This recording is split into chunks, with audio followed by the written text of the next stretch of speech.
Why do we bow in? Why do we bow out? Why do we do warm-up drills? Why do we do shrimp drills? Why do we do all the things that we seemingly do in Jiu Jitsu? And maybe, in fact, in your gym, you might not be doing it. Well, right or wrong? Let's find out. Stay tuned. We're going to talk about that next. Some people are like, hey, coach, I don't know about this bowing stuff. Like, I don't even know why we do it. And it kind of is ironic to me when I hear that, because I feel like I talk about it all the time. I continue to have people bow in and bow out of the mats, not because we're worshiping mats, not because we're worshiping each other, not because we're a cult following, but because the tradition of the Eastern martial arts was that we showed respect to each other, to the coach, the professor, the master, to the martial art.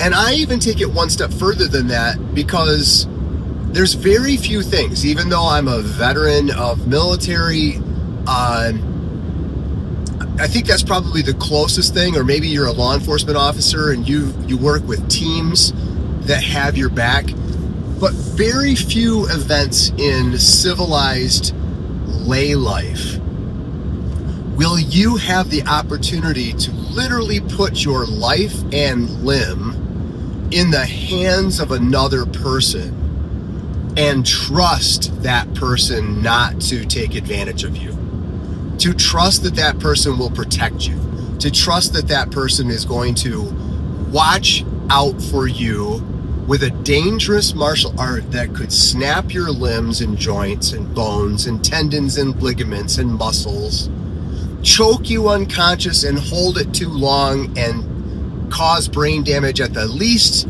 death at the most. And yet we do that. We put ourselves out there and we literally entrust our life and limb to the care of another person so that they can train and learn how to use that martial art. And I think that's just incredible.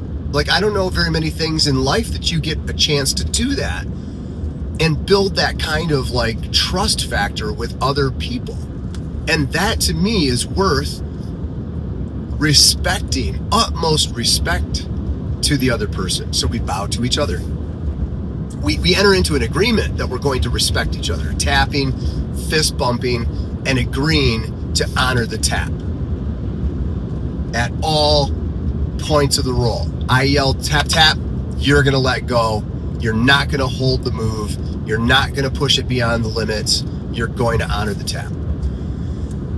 Secondly, that space, that mat space that we clean and sanitize, and if you're like me, you try to buy good quality mats so that they stay clean and they stay durable.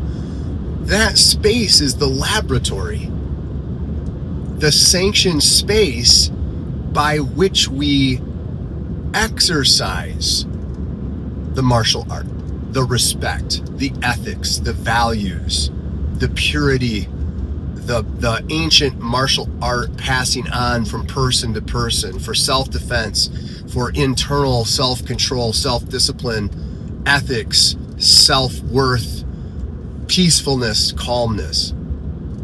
So, in my opinion, the bowing on, the bowing off, the bowing to each other before and at the end of class, and then we even take it one step further.